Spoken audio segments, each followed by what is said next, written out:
Hey family, this is David Mahan, Policy Director here at CCV. This is what's coming up on this episode of The Narrative. One of my basic observations in the book is that the way most of us, in fact, the way all of us relate to the world is by and large in terms of how we imagine the world to be.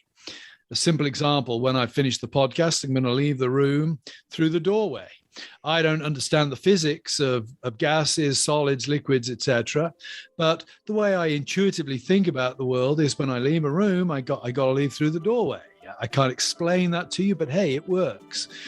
On a more thinking of the realm of morals, most of us have the moral codes we have or the ethical codes we have because we imagine the world to be a certain way. I can't necessarily explain to you why a particular thing is right or wrong, but I intuit that it is so. And so I conform myself. I act in accordance with that intuition. So at the bedrock, I think it's important to understand that most of us, all of us, don't relate to the world because we've thought back to first principles or been persuaded about everything we value by arguments. Most of us have been taught to intuit, to imagine the world is a certain way. Always honest, often blunt, and never afraid. This is The Narrative. I'm Center for Christian Virtue President Aaron Baer, here with my co-host David Mahan, our Policy Director. And this week, really excited for our conversation we're going to have here in a little bit with Carl Trueman. He wrote the book, The Rise and Triumph of the Modern Self. But we'll talk about that more with Carl. Before we do, let's get into the news and what's going on right now. I think the biggest story that is blowing my mind that this is not a bigger story or is not leading every news broadcast of every day is that as we speak, some 14,000 plus Haitian immigrants are living under a bridge in Del Rio, Texas. And really this is one of those things where, we're seeing unbelievable sort of human tragedy, unbelievable suffering from people, and no real clear answer from our president, from our administration on what to do. David, when you saw this story, when you see those pictures of kids living in tents under a bridge and more seemingly every day streaming across the river, what jumped out to you first? It's heartbreaking. First of all, just the picture you lay out is heartbreaking. But the other picture I see is who's in control. Like, how do we go up 300% August to August, for border crossings and things like this? Is creating a larger problem, not having, solid border policies in place. Folks, and it's so sad, they fight to get across the border and then they give themselves up knowing that when they're apprehended, they'll be safer than they've been for the last several days or even weeks, and then they'll be dropped off into the country. Who's running the show here? I don't understand this policy if there was such a thing.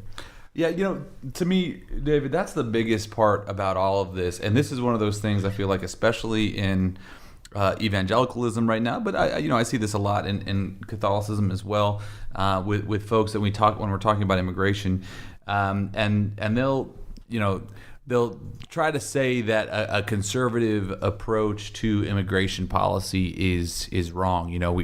We should have more welcoming border policies and things like that. And what's important about that conversation is always let's drill down, because I don't want to. This shouldn't devolve into a Trump-Biden thing, but you really saw two stark different approaches to border policies, and two stark different outcomes to them.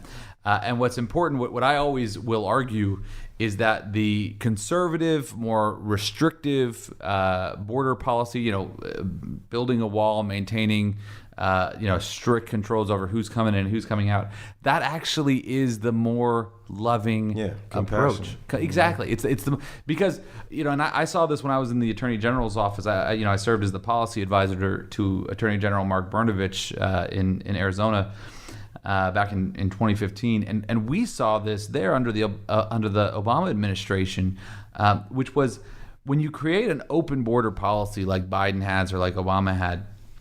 What you're doing is you're incentivizing already oppressed and hurting people to risk their lives be exploited by drug dealers and traffickers to flood across our border because they know all they have to do is cross over and they're in. As opposed to what the Trump administration put in, which was to say, if you come to the border and you get apprehended and you get caught, what you'll do is you'll get processed, and then you're going to be sent back to the country that you came in from, most likely Mexico, and you're going to wait there until you have your asylum request get a chance to be processed. And what that policy did is it disincentivized people from risking their lives. Now, again, this doesn't preclude us from having an asylum policy. This doesn't preclude us from allowing people to come into our country and migrate here. That, all of us are immigrants, unless you're Native American. All of us migrated here in one form or another. Our families did, and so we want to continue that having that opportunity for people to come to our country. But controlling that process is actually the loving approach. And I felt like, again, this was one of those talking points that I felt like from a lot of woke Christians over the last 2 years talking about immigration, and now they're oddly silent that they're seeing the fallout of the Biden policy. So next, David, let's jump into as we were talking about this, it feels like just another day, another example of insane curriculum. This one out of California now, go figure. A California high school classroom displayed what an anonymous parent called disgusting brainwashing of students with taxpayer dollars. In a classroom, there were signs that said F the police and F America with 3 Ks in there with posters on that and pride flags and BLM flags. And because the pictures get tweeted out or posted online, the school district said, "Oh, we're taking those down, and those aren't what we're about." And but again, this is just one more example. Like, and this is not just LA. This is everywhere. This is in Ohio. But again, one more example of schools and what's actually happening in the classroom. Being disconnected from what most folks even realize. Yeah, one of the things I love about all of this coming out into the open, obviously none of us love what's going on, but I think we need to understand that it didn't just start going on. It's the exposure of this kind of thing that is allowing us to see more and more what's really going on. The other thing is that the LA Unified is the second largest school district in the nation, 630,000 students. What goes on in California in the educational system trickles down into the rest of the country. Curriculum that is being made, school books. You don't make school books for Idaho kids. You make school books based on the largest districts in the nation, Florida, Texas, California. And the things that become the norm there get trickled down into the rest of America. And so I, for one, even though I can't stand what's happening and, for a person that's seen it happen for years and years and years, I'm glad that it's being exposed. I will also say this, is that the solution seems to be to talk about what our policies are for curriculum and how we treat one another. Those policies have been there, and so are the folks that we're seeing being exposed right now. Again, it's just another commercial, I think, for backpackbill.com. Well, here's the thing to me about all this too, David, and this is, I'm glad you brought up, the 630,000 kids in LA Unified. We got 1.7 million students in Ohio public schools. I continue to just say that people broadly, Christians specifically, we're really bad at big numbers. We cannot wrap our mind around scale, and so, the idea of 630,000 kids going through this, some form of this type of indoctrination training, the idea of 1.7 million kids in Ohio getting a steady dose of the Planned Parenthood sex education curriculum. That's how you see things happening, like Abigail Schreier's book, Irreversible Damage, happening, where you just see this massive spike in gender dysphoria in kids, and especially in girls. And all these kids now starting to identify as non-binary is because, it's bigger than just one school district. It's bigger than, and that's, to me, is why I'm, the conversation, whatever our approach is to deal with this problem in the public schools, it has to be scalable. It has to be as big as the problem. And I feel like a lot of the conversation I see around this topic, especially in Christian circles, it isn't realistic about how big the problem is. Right. It's not about a handful of teachers. You know, you've got 30, in addition to that 630,000 students, you've got 30,000 teachers. And so when they don't just set the standards for curriculum, they set the standards for professional development of the next wave or army of educators out there.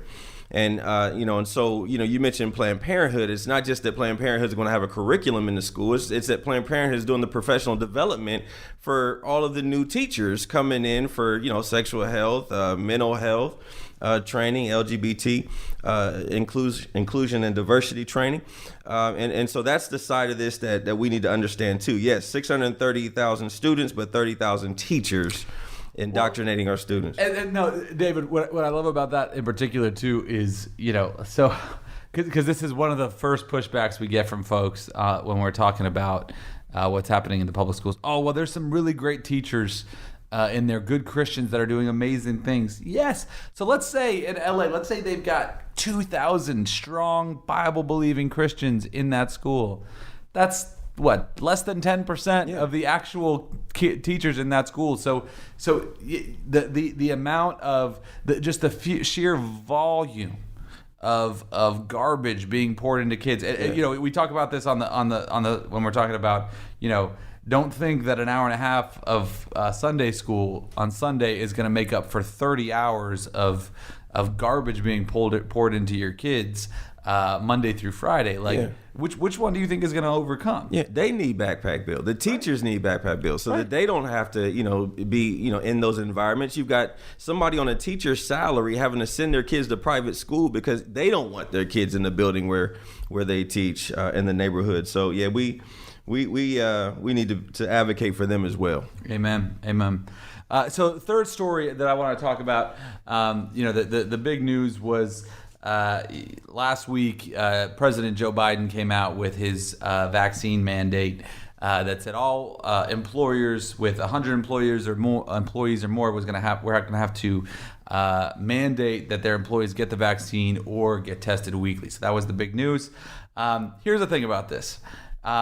This story, this action by the Biden administration is quintessential why we decided to name our podcast The Narrative, right? Because there's always narratives being spun, always narratives in the media that are happening, and people are always trying to change their narrative or make the story say something else about them.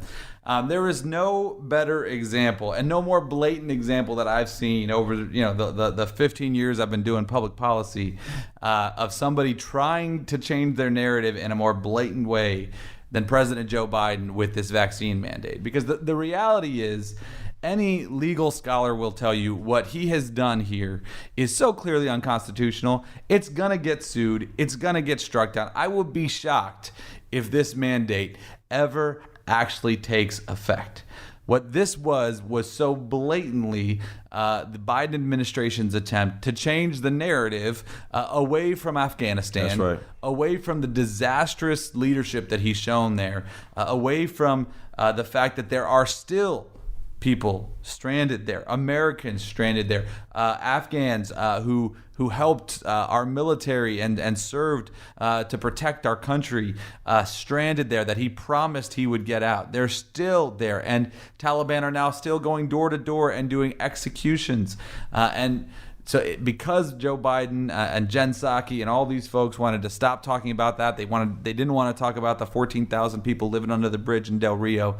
They put out this vaccine mandate that everybody knows is unconstitutional and is not going to go into effect because it's going to get sued. But of course, just as naturally as always happened, David, and you and I always pull our hair out about this, even those on the right started chasing after this vaccine mandate. And yes, we should call it out. But we should not allow him to change the story away from the biggest thing happening in the world right now, which is Afghanistan. Yeah, we're falling for the faint. We're falling for the faint. The story here, right? Well, I think if all the folks that are struggling, thinking about will this nation be unified again, I think Biden is the best thing that ever happened in terms of unifying us again, because it's been years since I've heard left and right, military men and women on the left and right saying, wait a minute, man, I don't know about the politics, whether we should be there, whether we should leave, when we should leave. All I know is how we leave is not leaving people behind. This guy went into Afghanistan and 2 times within a week left folks behind, right? We took out the military. We took out the military while we still had folks in the embassy. Then we bring 6,000 military back in, and then we take off again and leave a whole bunch of green card folks and, citizens. This man is making decisions that everybody on the right and left is shaking their head. What's going on? What is the real story here?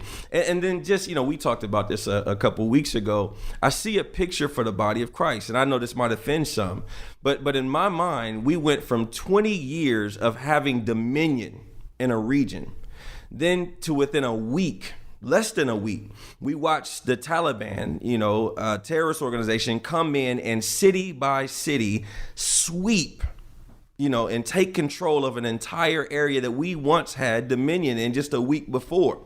And then now we are left to the point where we are asking, once having dominion for 20 years, we are now asking the enemy for permission if our people can come home and when they can come home, and having to give all of their information, personal information, asking if they can come through the gate to safety.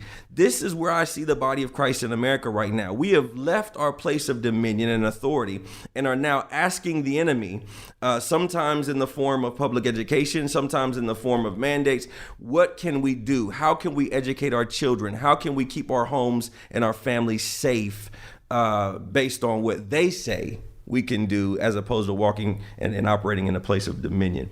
It's sad and disgusting, but I do believe that this, as well as the border situation, is so ridiculous that it's starting to bring people of all persuasions together and saying, wait a minute, we can get back to politics later. We got to get this country together. Amen. Well, that's a great place to leave it. We're going to take a quick break here on The Narrative before we come back with our special conversation with Carl Trueman. Center for Christian Virtue seeks the good of our neighbors by advocating for public policy that reflects the truth of the gospel. We empower people like you to have a voice in the culture on the most important political and cultural issues of the day. Through our public policy advocacy, grassroots activism, Church Ambassador Network, Ohio Christian Education Network, and Christian Business Partnership, there are countless ways for you to get involved. Join the movement today by visiting ccv.org or by clicking the link in the show notes. That's ccv.org and click Join the Network. Stories are a way we relate to one another. It's hard to underestimate their importance. Wessler Media is here to help you preserve those stories that you hold dear. We'll produce a personal podcast, an audio scrapbook that will preserve those memories for generations to come. Get in touch today. Call toll-free or text 1-833-38-STORY, 1-833-38-STORY, or visit WesslerMedia.com. That's WESSLER media.com.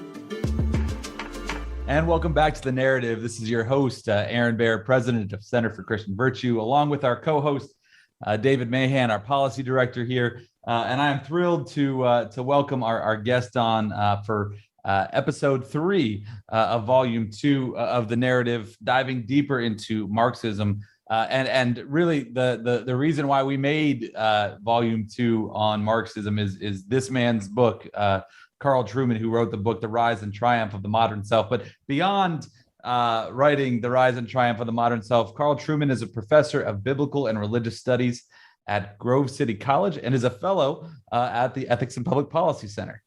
He is an esteemed church historian and previously served as the William E. Simon Fellow in Religion and Public Life at Princeton University, and has authored or edited more than a dozen books, including The Creedal Imperative, Luther on the Christian Life, and Histories and Fallacies. He's also apparently going to be coming out with a book early next year called Strange New World in partnership with Ryan Anderson and EPPC. Is that right, Professor Trueman? Yes, it'll be published by Crossway, but Ryan has done the foreword and has flagged it as my first big publication as a fellow of EPPC. So I think he wants a piece of the action. And he was the inspiration for it as well. He said, he liked my book, but he said there's a problem. It's too long. Nobody's going to read it. You need to make it shorter. So that was the origin. Well, I was going to say he might want a piece of the action just because his last book I don't think is allowed to sell on Amazon anymore. So I just, I don't know if Ryan's the one to be going to about how to sell books. He finds a way to be. It was a little thick too. I mean, his book was a little thick. But oh, that's too funny. Well, Professor Trueman, again, thank you so much for taking your time. I guess, what I'd really love to do with you, I want to talk through what your book did for me. And actually your book, along with Rod Dreher's book, Live Not by Lies, they're the two most recommended books I'm giving to folks right now. Really did a phenomenal job of kind of connecting all of the different areas of tension in culture right now, all the different hot spots. It seems like we kind of hop from one major raging issue to another. And it kind of feels like we arrived at this moment very suddenly in so many ways of just really high temperatures. And I thought your book did a phenomenal job, The Rise and Triumph of the Modern Self, did a phenomenal job of kind of explaining the interconnectivity and the roots of how we got here. So I want to talk through all of that with you. But before we get there, can you just say, why did you decide to endeavor to take on this book? Why did you decide to write this book?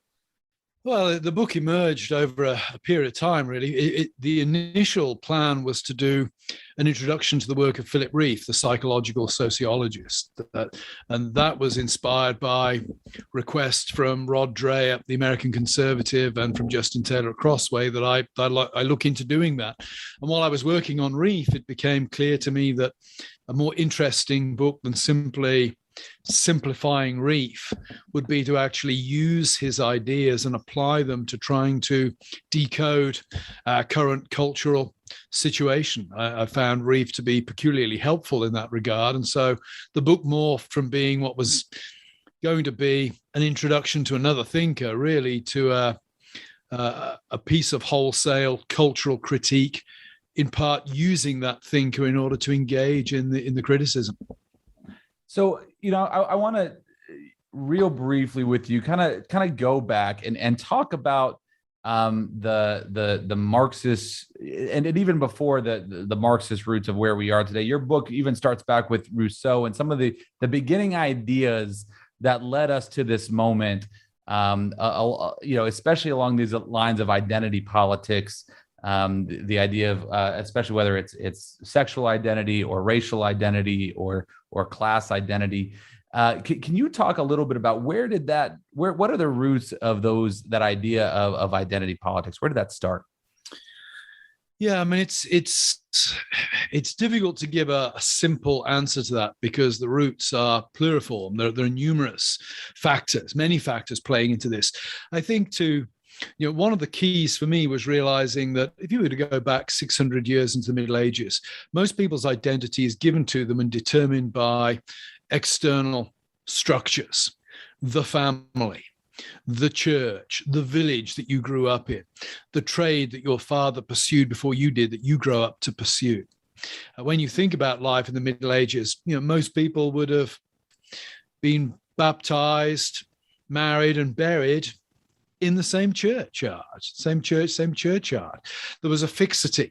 What we find with the modern era is that those external fixtures that typically allowed people to determine who they were and to find their place in the world have become increasingly tenuous, even rather fluid and liquid and plastic. And that's left human beings in many ways all at sea in knowing who we are. But we still want to belong. Human beings still want roots. They still want to belong to a community.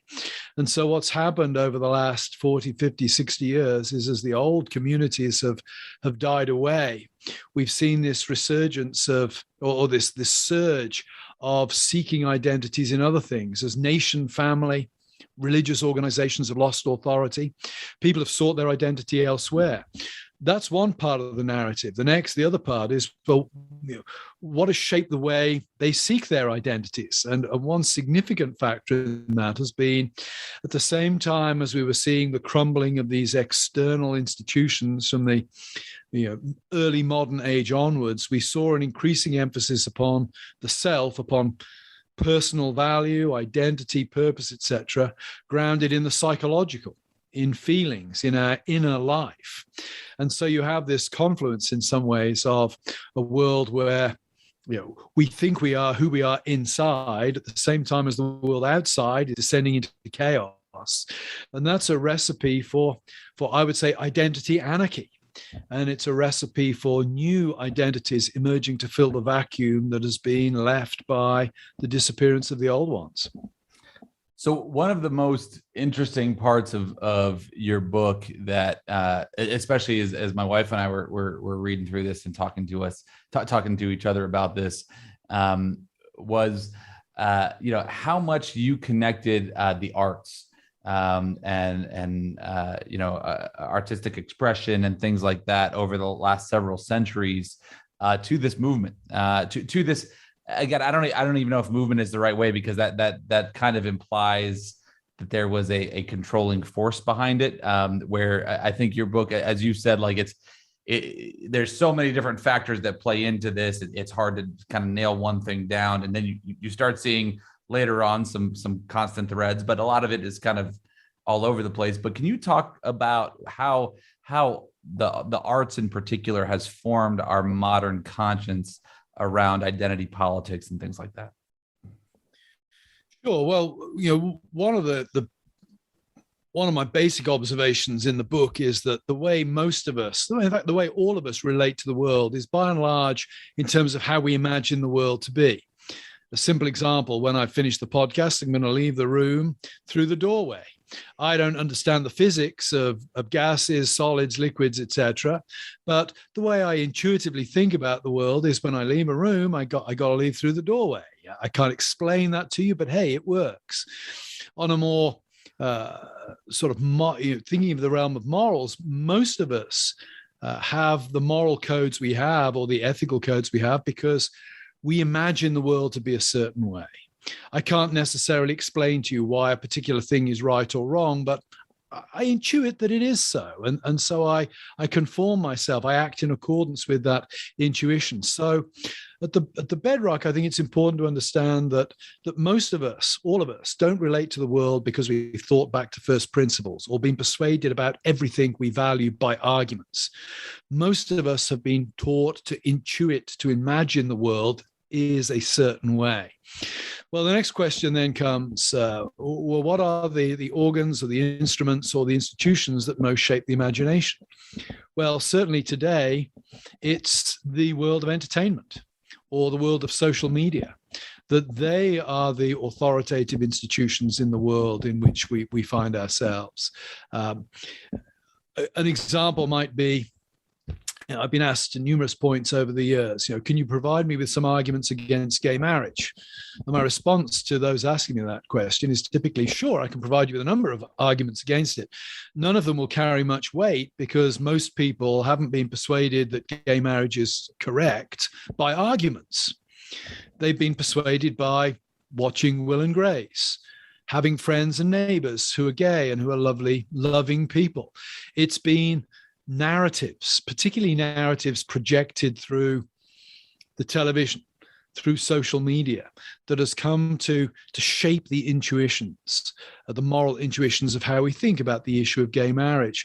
So that might be an example of why, art, broadly speaking, in terms of creative entertainment, is so powerful. It touches the imagination in a distinct and strong way. I think, that's touching on, some of the things that really stuck out to me, the whole cultural side of your book, but also the social imaginary, where, this whole theory of who I am is basically somewhere made up in my psyche of how I feel I should be, or how culture says I should be defined. If you could kind of speak to the culture side, how much does culture weigh into human development, spiritual formation? I think even in the church, when we're talking about raising our children, rarely ever do we put a lot of weight in that area. We let them watch what they want, be on social media all the time, because I don't think we understand the power of that social imaginary concept. Yeah. Yeah, I think that's a very important point to make. I mean, the social imaginary we're talking about, this way of imagining the world, it's forged by various things, but perhaps above all, it's forged by the relationships that we value. And, there's biblical precedent for that. Paul says bad company corrupts morals. The point he's making there is that the moral imagination is shaped by the people you hang around with. We all intuitively know that's the case. I'm sure it's easier to be a Mormon in Provo, Utah, than it is in Manhattan, for example. So the social environment in which we find ourselves has a profound effect on how we imagine the world to be, on shaping what sociologists call the plausibility structures of the world in which we find ourselves, our moral imaginations. Well, that I think then brings us into the world now of social media. And when you mentioned there, we let our kids watch whatever they want on television. We let them play on social media. I think parents need to realize that those things are not simply distractions from real life that sort of, they allow our kids to occupy themselves for 15 minutes in a day. These things for the rising generation are real. They involve powerful relationships. I've used this phrase in class a number of times. That phrase that was used on numerous occasions in Britain just 4 or 5 years ago on the news. He pledged allegiance to ISIS online.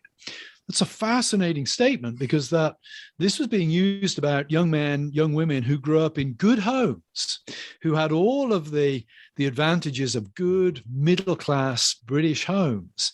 And yet something online proved more powerful than the relationships of physical proximity that they had.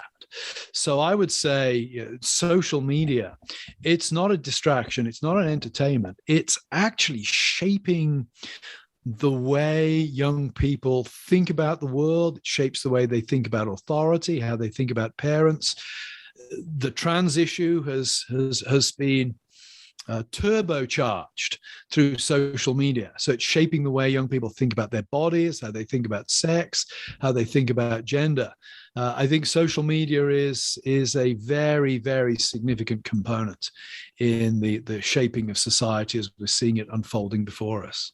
No, absolutely. I thought that was a great thing that your book did, whether it's arts or technology or all these different things, understanding how they shape it. And it's funny when you say social imaginary, my wife and I were talking about this concept and especially the context people are born in. We were both born up in Northeast Ohio, fairly small towns. And then we moved out to Arizona, Phoenix, Arizona, and lived there for 7 years before coming back. But one of the first things we noticed when we moved out to Arizona, people kept asking us, "Where are you from?" And we were never used to being asked that question. You never ask somebody from Northeast Ohio, "Where are you from?" You're from here. Maybe you ask, "What high school did you go to?" because you want to know if you played each other in football, but there's no context of asking somebody where you're from, because if you're living there, that's where you're from. Now in Phoenix, everybody's from someplace else. And it's just a whole different world of understanding the relation of everything around you. But I digress. I want to go deeper into this social imaginary conversation and jump to the conversation around Marx and talk about what did he tap into, especially in this lens of the social imaginary. What did he tap into, especially politically and economically, but broadly, that was so appealing to people that made this worldview really, spread like wildfire? Marx is an interesting topic. I think first and foremost, I want to say that as with so many what I would regard as intellectual heresies throughout the years, Christian and non-Christian, there are always a couple of things that are true about them. Typically, they're asking a good question. That the issue being addressed, the question being asked, is a good one.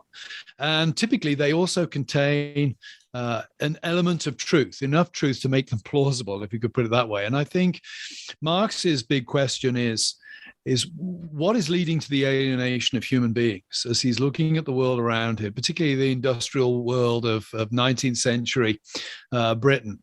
What is what is alienating people? You know, what is preventing people from being happy and fulfilled in their lives and existences? And his answer to that was material economic inequities, that the structure of society was set up in such a way that one class, the bourgeoisie, the middle class, were living high on the hog by exploiting the underclass, the proletarians, the working class. And there's an element of truth there. Clearly, there are factory owners and there are people who work in the factories. And given the choice, I'd rather own a factory than work in one. So that was where Marx was coming from. Where I think Marx goes wrong in many places, but what Marx does that comes to grip the imagination, I think, are two things. One, he definitely offers an articulation of history where the oppressed are the heroes. And Walter Benjamin, a later Marxist literary critic, has this comment where, reflecting upon war and how conquerors in war come back to display the great trophies, artwork they plundered from the nations they've conquered.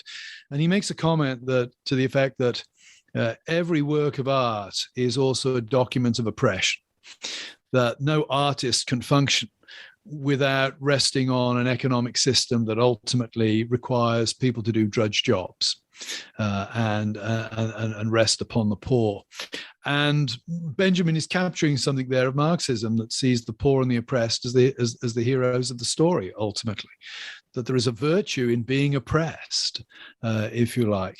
Secondly, Marx emphasizes that economic relations are the ultimate determinants of reality. That we are who we are because of the place we occupy within the bigger economic system. And that is determinative of identity and it's determinative of our relationships. The outworking of that means that all human relationships are ultimately political, because every human relationship connects some shape or form to this unjust economic structure. And so all of life gets politicized. And my friend Michael Hanby has a phrase he uses occasionally, and I've heard him use it, where it says, Marx, we're all Marxists now. Marx has won. And what he means by that is we're in a world now where everything's politicized. Boy Scouts, it's politicized. Cake baking, it's politicized. There are no non-political activities anymore. And of course, it's true, because as soon as one side chooses to politicize an issue, the other side have to politicize it as well, because they've got to engage in the legal action or the political action to try to preserve the non-political nature of that activity. And so it becomes a self-defeating exercise.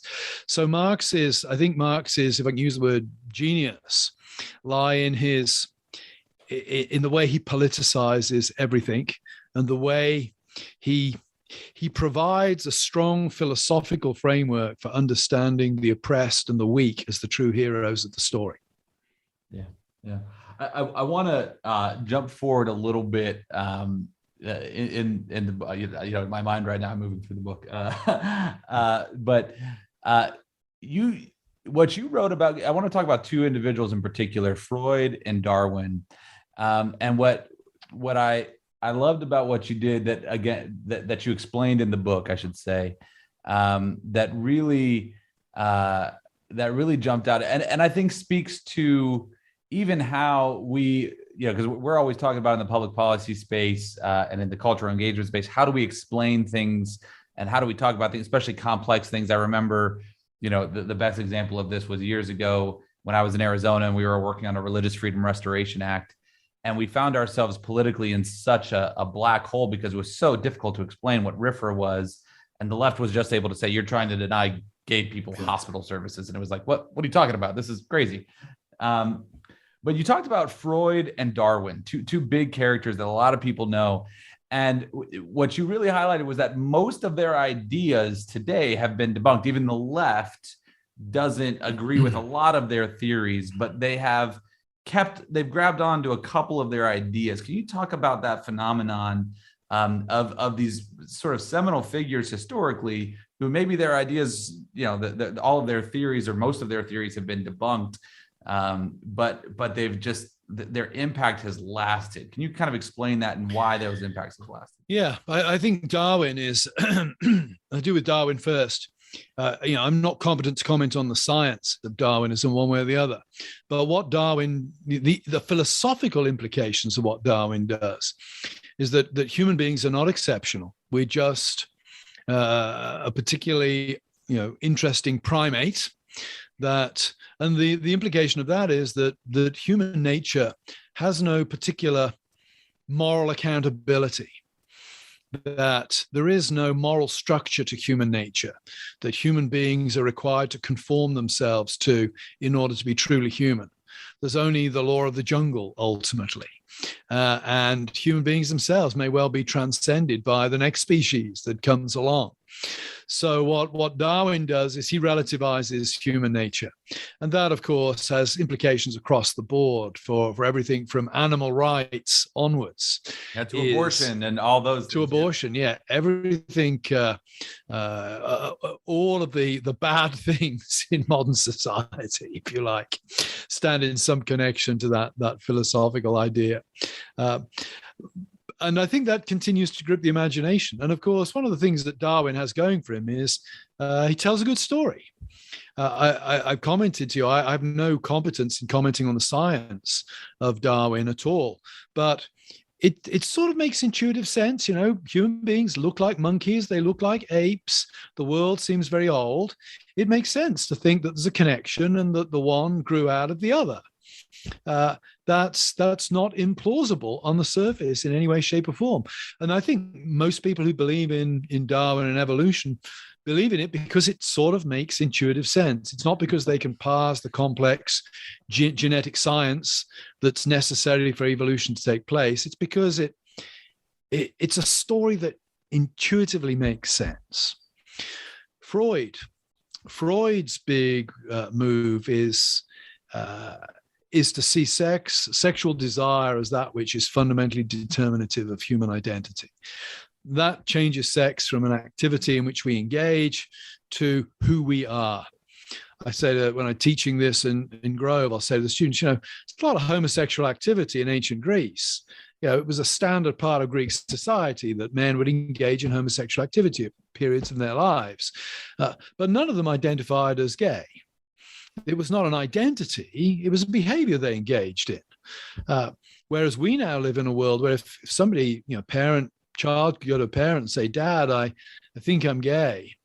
And the child is not making any claim about ever having had a sexual experience at all. They're simply talking about the direction of the sexual drive or desires that they're experiencing. So Freud is the man who provides a sort of an account of human identity that places sexual desire at the center of it. And he does it couched in the language of science, which is a very plausible medium in the 20th century. And again, as with Darwin, for most of us, sexual desires are perhaps the most powerful things we experience. It's an easy sell to say that sex is very important to who we are. Dare I say it? We're kind of inclined to believe that because it suits our purposes to believe that. And so Freud's idea that sex is identity has really come to grip the imagination, has been promoted, of course, through movies, sitcoms, soap operas, books, social media, internet pornography.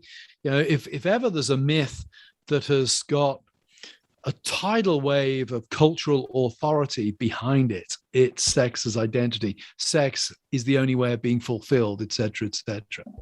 So I want to kind of bring all of these various pieces together. And again, your book does this a lot more eloquently than we will hear, but into the lens of critical theory that's really that we are here today. And whether it's Marxism, sexual identity, that there's nothing particularly special about about humanity in and of itself. Can you kind of bring all these things crashing together into critical theory, and help us get the framework of how all of these things that we're dealing with today are put in this device? David and I were just talking about this device of us versus them, and everything is corrupt mindset? Yeah, again, that's a huge question. I mean, for a start, I think critical theory builds on the back of several centuries of thinking that, to put it bluntly, it's society that messes you up. We get that with Rousseau. You get a more sophisticated form of it, I think, with Marx, where it's social institutions that prevent the individual from being authentic or create, as Hegel or Marx were said, alienation. So there's a big it's a basic part, I think, of modern Western culture that we tend to default to thinking that society is the problem. And incidentally, that's not a monopoly of the left at all. I see that in the kind of right-wing libertarianism and rugged individualism of American culture. It seems to me predicated on similar cultural pathologies at that level. Secondly, I think we have distinctive Marxist influence on critical theory, and that really originates in problems in Marxism in the early 20th century. And I think there are two things there. One of them I deal with in the book. Another one I didn't have time to deal with. One of them is the problem of why the revolution happens in Russia where there is no developed working class, where Marx thought revolutionary consciousness would come from, and it fails in Germany, where, hey, you've got an advanced developed working class that should be revolutionary, but they're marching off to join Hitler and the parties of the far right. And critical theory really meshed Freud and Marx at that point to try to explain why people were effectively voting against their class interests. And the rather simplistic solution they came up with was, well, it's the nuclear family. It's the authoritative father figure. We train kids to obey the strong father figure, and then when they're grown up, they're looking for the strong father figure in politics. Well, that then plays out into the sexual revolution because, okay, in order to cultivate a revolutionary consciousness, we have to smash the family. And that becomes a hallmark of 20th century Marxist thought. Breaking the family is critical to the revolution. The other aspect of critical theory derives really from the thinking of the Italian Marxist theorist Antonio Gramsci. And Gramsci spotted a problem with Marx. Classical Marxism thought that the superstructure, the way people thought, the institutions, et cetera, rested on the underlying economic conditions in a rather simple and straightforward way. Gramsci is the man who says, no, it's not quite as simple as that. Though economics is ultimate, actually, what floats on the surface of economics is also important. And if you want to create revolutionary consciousness, if you want to transform a society, it's not enough simply to try to smash the economic system. What you've got to do is you've got to work within what we might call the cultural institutions to reshape and reframe the way people are thinking. And it's that sort of Gramsci strand, I think, that we see today quite strongly in, for example, critical race theory. I don't want to get into critical race theory, particularly here, but critical race theory is very Gramscian in a lot of its assumptions that we have to transform institutions in order to solve the problem of racism. So that's the sort of where critical theory is coming from. What they share in common with the narrative in my book is they have an interest in psychology, an interest in how people think about themselves. And that's the key, I think, to understanding these movements. Yeah, I had a question just about, in your book, you talk about the new left. There was a term you used that I thought was interesting, just because I like talking to old folks. I myself is, young and 25 and young strapping lad. But, when I'm talking to a near 25-year-old son. Anyway. Yeah, 27-year-old daughter. Yeah. But when I'm talking to older folks, they kind of frame, the right versus left. And we used to be able to get along with each other and get things done. But you make this statement about the new left and how they see sexual codes, or even as you're talking about now, just mores in general, mores of the family, things that we do things. And sometimes even in the context of the scripture, even those could be different codes or mores that need to be turned down, but these things are now being used as a instrument of oppression. Yeah. So that, even the body of Christ becomes, when we adopt some of these worldviews, when we adopt some of these lines of thinking, we are at the same time shooting ourselves in the foot in how we want to raise our kids with a biblical worldview. The whole thought about the new left and, how those oppressive instruments play into the new left. Yeah, I think that the thing about the new left is it is much more deeply critical of established institutions than the old left. And I think you could see this, for example, in discussions about the American founding. I think most people, maybe 50, 70 years ago, would have said, okay, the American founding documents were not applied consistently. That there were these great aspirations expressed in the Declaration of Independence, but they were never fully realized.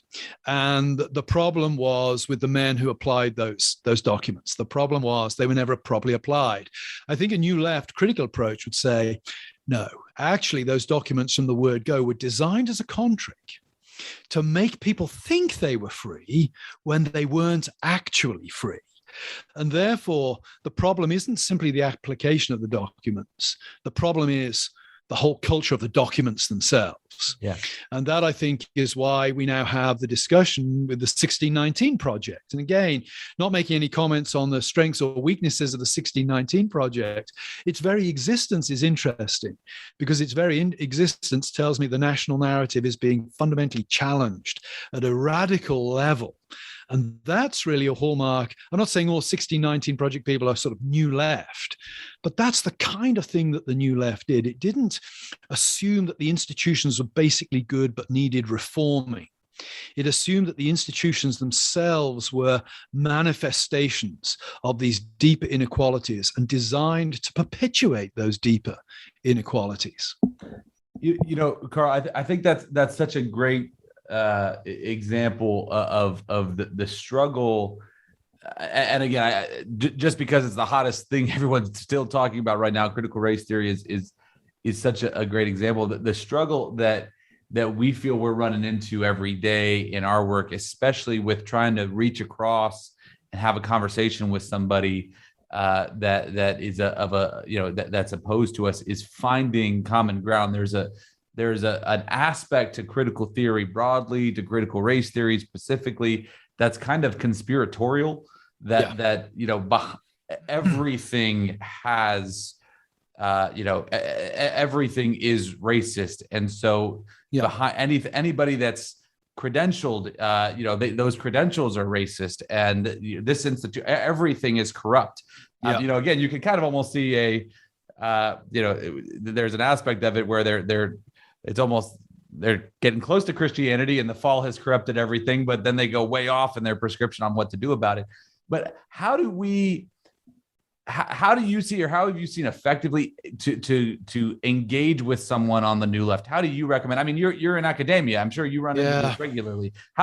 What's ways to think about even beginning to start there?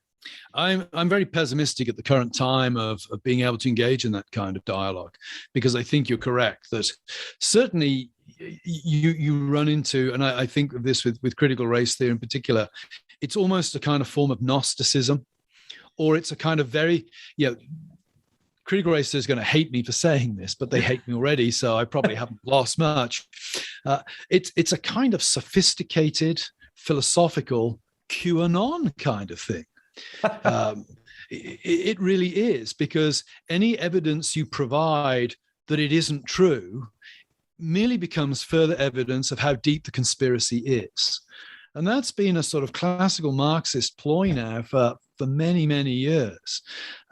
So I'm pessimistic that there is some, if you like, intellectual silver bullet out there that we can find, and hey, this is going to bring the temperature down, enable us to have constructive discussions. I do think, though, there are two ways that we can possibly address this. One, it's not by argument at all, and that's by friendships. I think trying to build friendships and communities. Yeah, the hardcore ideologues are probably lost at this point, but the people they're influencing, we can be friends with. We can win them. We can at least win a conversation with them. We can answer their questions. Yeah, by trying to answer their questions. So I think community, friendship is one way of doing it. I can't reach Ibram Kendi, but I might be able to reach the student who's been reading one of his books. Yeah, there's that kind of thing. Secondly, I think we can engage in a kind of immanent critique. I mean, one of the interesting things about critical theory is it never ends. I was teaching Nietzsche this morning, and the thing about Nietzsche is Nietzsche's just gunning for people in power imposing a herd morality. That's why at one point Nietzsche was a figure of the right. Then he became a figure of the left. Now he's moving back to being on the right again. I was reading a book last week by a postmodern Italian philosopher, really using postmodernism against the state, against the Italian lockdowns during COVID, et cetera, et cetera. And the thing that most interested me about the book was not so much the arguments as the fact that this is a man of the left making them against corporatism and statism. And I think that critical theory, you can use it against itself. And I've tried this with one critical theorist to engage with me who sent me this paragraph about how I was using my white gaze to enhance my white privilege, et cetera, et cetera. And I sent the paragraph back to him. And what I did was I substituted out the racial terminology and put gender terminology in. And I pointed out to the person, I said, you're a conservative Christian. You belong to a denomination that doesn't ordain women. Okay, I'm going to come after you using your tools and say, actually, all you're doing by talking about race is you're avoiding talking about queer stuff. Right. And what about, I see your heterosexual gaze in the way you're talking. I see your cisgender privilege, et cetera, et cetera. He didn't come back to me with a satisfactory answer on that. But I like to think at some point in the future, maybe you'll go back to that correspondence and a little doubt will start to go. One of the things I say to Christian critical theorists is this: don't think you're safe. With the measure you measure it out, it will be measured back to you. Amen. And that's where I think we may be able to win some by pointing to the fact that, okay, everybody hates racism. That's a soft sell in Christian circles. But how you oppose racism, that's important, because you don't want to oppose it in a way that opens the floodgates for anybody who can claim to be victimized by anyone can immediately seize the moral high ground and close down all discussion. I love it. That's been we were just talking about that before, just how we're dealing with CRT, not just what we're saying, but how we're saying it could actually be helping those that are pushing CRT. I would certainly add to that. I don't think screaming at people on Twitter is the way to persuade CRT people to change this. I told you, Aaron. That is telling. I don't know how. That's, it's fascinating. It's never worked in the past, but every day people keep thinking maybe this will be the day this insulting somebody will bring him over to my side. This will be the tweet that really brings it all back around. Listen, you're just talking about the church there, and that's my heart. How do we? Because I feel like without the body of Christ, without believers, followers of Christ, there is no solution to this, right? You made a statement where you were talking about oversimplifying all of this, like saying, okay, well, you used the analogy of the Twin Towers, right? And saying, well, how did the Twin Towers fall? What caused the Twin Towers to fall? Could you kind of speak to that? Because a lot of, pastors, a lot of the body of Christ, just, who cares about all these philosophies, theories, Nietzsche, Freud, Rousseau, who cares? I think that's a fair comment. And my Twin Towers analogy is always, if I start my historical method seminar by saying to students, the statement, the Twin Towers fell down on 9/11 because of gravity, is that true or false? And they always hesitate. And they'll say, well, it's true, but they immediately see it's an inadequate answer. It tells you nothing about what actually happened that day. And I use that to say, well, we can look at the history of thought and we can say, well, all this has happened because of sin. Eve fell, Romans won. What more do you need? Well, on one level, that's a true answer. I wouldn't want to scorn that, and I wouldn't want to exaggerate the exceptionalism of our current world to the point where, okay, we need special tools now. I still believe that the simple gospel preached can convert the hardest heart. Just the simple gospel. On the other hand, I think we have a pedagogical responsibility to our young people to be persuasive. And again, an example I might use would be, it's one thing for me to say to a young person asking me about sexuality, well, gay sex is wrong because God says so. That may well be enough for a Christian young person. But I bet at the back of their mind, they're thinking, but does God say that because he's just a rotten God who doesn't want my friends to be happy? That's right. And we can provide supplemental arguments at that point and say, well, let's look at the statistics for the physical health of men engaged in an active gay lifestyle. Let's look at the life expectancy. Let's not take a moral judgment at this point, but let's just look at the practical. Does that look like flourishing to you? Does that look like human fulfillment and happiness? Now, again, don't mishear me as saying Trueman's saying we need natural arguments to persuade people of the truth. No, but I think natural arguments are very helpful. We all know that, saying to your child, don't run across the road without looking because I say so, only works for a certain period of time. At some point, you're going to have to say to the kids, don't do it because you're going to get knocked over by a car. So I think that we need to think more broadly about the kind of arguments we as Christians use. Do I think they're going to be decisive in the public square? No, not all the time, maybe not most of the time. But they might win a few. And if they win a few, then they're worth making. Amen. Well, Professor Trueman, that is a great place for us to wrap up. Thank you so much for being so gracious with your time. Again, his book is The Rise and Triumph of the Modern Self. And then be on the lookout for Strange New World in early 2022 coming out. This is Aaron Baer, president of Center for Christian Virtue, here with my friend and co-host David Mahan.